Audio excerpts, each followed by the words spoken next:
Danny Segura for MMA Junkie. I'm here in South Florida next to former UFC fighter Jimmie Rivera, who is just days away from making his BKFC debut. Jimmy, how are you feeling? Are the nerves different because it's bare knuckle, or is the fight a fight?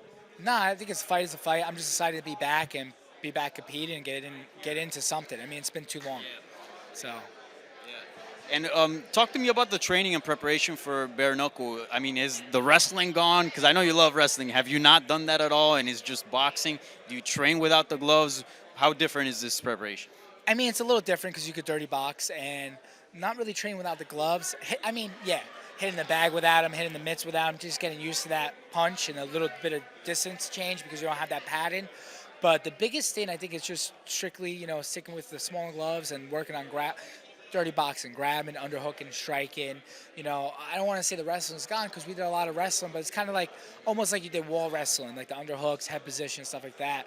The biggest change was I just focused on boxing for this past 7 or 8 months of training. He walked right past. I'm trying to give him the hand too, but Yeah, it's all good. Oh, and he did it again. Mother fudger. And he's going behind us. Oh, this guy, I'm stroking. But the main thing is that the last 7 months I've been just focused on boxing. Last 7 or 8 months, I was supposed to do Triller, and Triller, the card fell apart. The whole event actually was canceled. And then I was supposed to fight Dat in May, and he got hurt. So it's good that Howard's here. I see him. He's healthy. He's ready to compete. So I'm just happy about that. It's been a long time in the making, just getting me in here. Well, a long time making for me competing, but a long time just getting in and getting the debut in bare knuckle. And explain to us the decision-making process into going into bare knuckle fighting, because obviously you were a top contender in the UFC. A lot of people expect you maybe Bellator, PFL. I mean, there's a lot of options nowadays for free agents, but we end up here in BKFC. Why bare knuckle boxing? What attracted you to this? Dave's doing a great job. He's bringing some big stars in, and the paychecks are what fighters want to get paid. So that's a great plus. At the same time, we have the leniency to.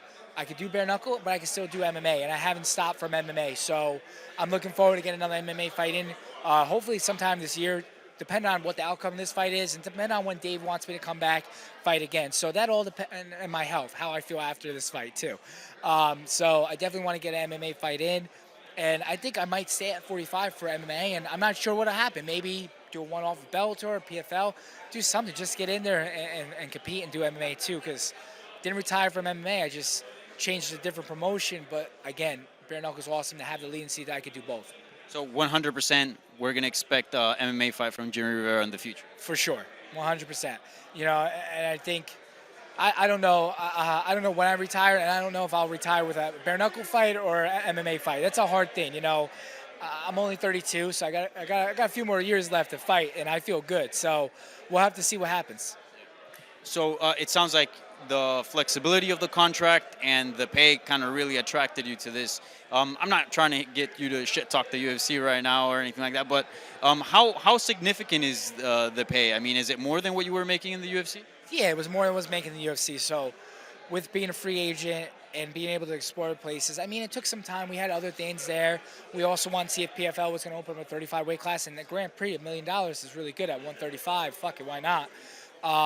But they didn't decide to go on that route, and the paycheck they're offering bare knuckle is more than UFC. They didn't burn any bridges to UFC, but the biggest reason I didn't burn any bridges is because if I want to go back, I want to go back. I'm not going to shit talk. I don't really want to shit talk on anybody. I mean, it was a great run with the UFC. I might end up back there one day, I might not, but I had fun, and for the 6-7 years I was there, it was great competition, great fun, and I definitely had some wars. I had some fights that weren't so exciting, but it all depends on the fighter and who shows up that day. If someone doesn't want to stay in the pocket, it's going to be one of those fights that you got to kind of play smart. No, don't run into something. So it all depends on the fighter that you fight. Yeah, for sure. And talk to me about your opponent, Howard Davis. Have you gotten a chance to study him? He obviously has more experience in bare knuckle fighting. Have you gotten a chance to study him and game plan around him? Yeah, I watched his fights. I got to see how he fights. His last fight, he got dropped, but it was one of those things he got caught by accident. You know what I mean? Like, he didn't expect it. He got dropped, but it wasn't a hard shot. So I haven't seen him in a war yet, and I want to bring that war to him and see what happens. You know what I mean? He's a tough kid. He's freaking, he's got a good reach. You could tell in a couple years, he's going to be one of those unstoppable forces. As long as he keeps the pace he's going, for sure. I mean, I have some time on him. I've been competing for a long time, so it's kind of like old blood versus new blood in a way. And there's been a lot of former UFC guys that have come here to bare knuckle. Some have succeeded, some not. Have you reached out to any of them to be like, hey, what's it like, getting any information ahead of the fight? No, I mean, I went to Orlando fight and I watched where I was supposed to compete, and I saw it. I mean, I watched a couple fights before then. I watched Chad's fight, Perry's fight. I mean, I have an idea. I have an idea about it. I think the biggest thing in the fight is like, we're gonna get hit. I'm gonna get hit. He's gonna get hit. I hope the ref doesn't stop because of a cut. The doctor, excuse me. I hope that we keep the fight going. It's okay if he gets knocked out, I get knocked out. We're going on our shield. That's one thing, but to get stopped for a fight kind of sucks. So no fighter wants that. No fighter wants a ref. I get it. If you saw like. I used to train with Phil Hawes, that Phil Hawes fight, and the guy just wasn't fighting. I get that. If I'm not fighting, it's a different story. But if I'm still in the fight and I'm still throwing, keep that fight going. Don't stop it. Yeah, for sure. And this is going to be your first official bare knuckle fight. But have you had any unofficial bouts? I fought when I was younger. Everybody has some fights when they're younger. It was a little different because you could take them down and stuff like that. And again, when you fight when you're younger, I've been training since I was 9. So a lot of times, I was hanging out with my friends at a bar or something. Someone had beer muscles. They came out. And I had to defend myself. Sometimes, actually, I didn't have to do anything. The guy's like, "Oh, I'm sorry." He saw my cauliflower or something like that. Yeah, I'm not messing with this dude when they actually take a look, because I'm short. So a lot of people have to look down for me. So again, Davis is tall, so it's the same kind of shit in a way. But I had a few, but I always try to stray away from it. There's no need to fight, especially like people ask me all the time, like, listen, if you're not getting paid for it, why the fuck are you doing it? What do you got to prove? You know what I mean? If the guy swings at you, yeah, fucking stand your ground, defend yourself, and do what you got to do. And just walk away. A lot of times, like, the last time I got in an altercation, I was like, you really want to do this? And if you want to do this, pay your tab, let's go outside. You know what I mean? And this is years ago. And the guy's like, no, I'm just good, man. I'm sorry, can I buy you a drink? I'm like, nah, man, like, just be cool. Like, stuff like that.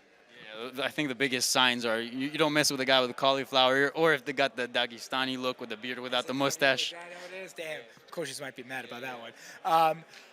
Yeah, I mean, plus my nose is crooked. I look like I've been in a war a couple times. I see pictures of me at 19 and now, and I'm like, I don't look too much different, except like, my nose used to be here, now it's there, and my ears used to be nice, now they're swollen. So, it pays a toll after a while, but it's fun, man. It's hard to walk away, and I get people to walk away, but you got to know when to walk away. If you're at a point where you just see it and it's an uphill battle, walk away. It's not worth it anymore.